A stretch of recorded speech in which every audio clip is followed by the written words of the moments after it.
Assalamualaikum warahmatullahi wabarakatuh. Alhamdulillahilladzi arsala rasulahu bil huda wa dinil haq liyudhhirahu 'alad dini kullih wa kafa billahi syahida. Asyhadu an la ilaha illallah wahdahu la syarikalah wa asyhadu anna Muhammadan abduhu wa rasuluhu la nabiyya wa la rasula ba'da. Ikhwafillah, Allah Subhanahu wa taala berfirman dalam surah Al-Qadr. A'udzu billahi minasyaitonir rajim. Bismillahirrahmanirrahim. Inna anzalnahu fi lailatul qadar. Sesungguhnya kami, kata Allah Subhanahu wa taala, telah menurunkan Al-Qur'an pada malam Qadar itu. Wa ma adraka ma lailatul qadar. Tahukah kamu apa itu malam Qadar itu? Lailatul qadri khairum min alfi syahr. Malam Qadar itu adalah malam yang nilainya lebih baik daripada 1000 bulan. Tanazzalul malaikatu warruhu fiha biidzni rabbihim min kulli amr. Pada malam itu para malaikat dan juga malaikat Jibril turun ke muka bumi dengan izin Allah Subhanahu wa taala untuk menyelesaikan berbagai macam urusan di muka bumi ini. Salamun hiya hatta matla'il fajar. Malam itu sangat sejahtera sekali sampai terbit fajar. Ikhwafillah, di dalam surah Al-Qadr ini paling tidak ada dua bahasan pokok di sini. Yang pertama adalah di sini Allah menceritakan tentang sejarah Al-Qur'an diturunkan, yaitu pada malam Qadar. Kemudian yang kedua adalah Allah jelaskan wa ma adraka ma lailatul qadar. Apa itu malam Lailatul Qadar? Nah, ikhwafillah, ada 3 teori yang membahas tentang kapan Al-Qur'an diturunkan. Ya.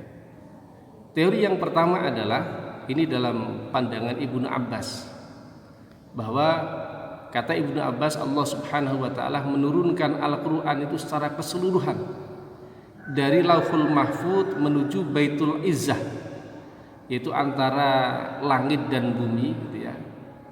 Dan ini pada malam Qadar, jadi malam Lailatul Qadar itu, lalu kemudian baru diturunkan secara terperinci sesuai dengan kejadian yang ada, ya, sesuai dengan asbabun nuzulnya, ya, itu selama 23 tahun pada Nabi Muhammad SAW.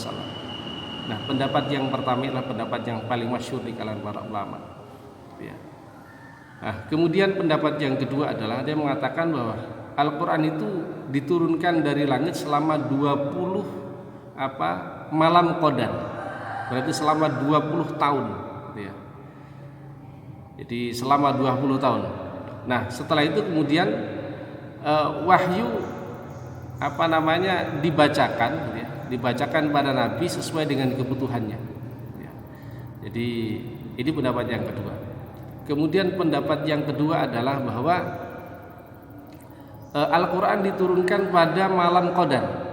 Jadi pertama kalinya turunkan pada malam Qadar. Kemudian setelah itu kemudian akan diturunkan secara berangsur-angsur dalam waktu yang berbeda-beda. Jadi pertama saja di malam Qadar. Jadi mungkin tidak keseluruhan, tapi kemudian secara berangsur-angsur akan diturunkan sesuai dengan kejadian yang ada. Tetapi ikhwafillah, bahwa 3 teori ini adalah semua sepakat bahwa memang Al-Qur'an itu pertama kali diturunkan adalah pada malam Qadar. Hanya ada yang berpendapat keseluruhan, ada yang berpendapat itu sebagian saja, dan seterusnya. Nah, kemudian yang kedua adalah wa ma adraka ma lailatul qadar. Apa itu malam Qadar? Lailah adalah malam. Nah, Qadar ada 2 makna di sini. Yang pertama adalah ada yang maknai bahwa Qadar adalah ketentuan Allah Subhanahu wa taala yang berkaitan dengan hidup dan matinya seorang hamba. Suka dan dukanya hamba ditentukan di malam itu. Sakit, kemudian sehatnya, nasibnya Allah tentukan di malam itu. Makanya Lailatul Qadar maknanya adalah malam penentuan tentang nasib seorang hamba. Allah berfirman dalam surah Ad-Dukhan ayat 3 dan 4 itu, A'udzu billahi minasyaitonir rajim. Inna anzalnahu fi lailatin mubarakah. Sesungguhnya kami turunkan Al-Qur'an pada malam yang penuh berkah. Inna kunna mundirin. Sesungguhnya kamilah yang beri peringatan. Fiha yufraqu kullu amrin hakim. Pada malam itu akan diperjelas, ya, akan dijelaskan tentang segala urusan yang penuh dengan hikmah. Di dalam surah Al-Qadr juga jelaskan bahwa tanazzalul malaikatu warruhu fiha biidzni rabbihim min kulli amr. Jadi para malaikat termasuk malaikat Jibril turun ke muka bumi ini dengan izin Allah Subhanahu wa taala untuk dengan membawa berbagai macam urusan, menyelesaikan berbagai macam persoalan di muka bumi ini tentang nasib manusia. Nah, ifafillah, makanya di malam Qadar ini kita disunahkan untuk banyak berdoa. Satu ketika Aisyah radhiyallahu anha, istri Rasulullah SAW, pernah bertanya kepada Rasulullah, "Ya Rasulullah, apa yang saya baca ketika saya berjumpa dengan malam Qadar itu?" Maka kata Rasulullah adalah, "Quli Allahumma innaka afun tuhibbul afwa fa'fu anni." Katakan Siti Aisyah, "Allahumma innaka afun, ya Allah, Engkau Maha Pemaaf, ya Allah.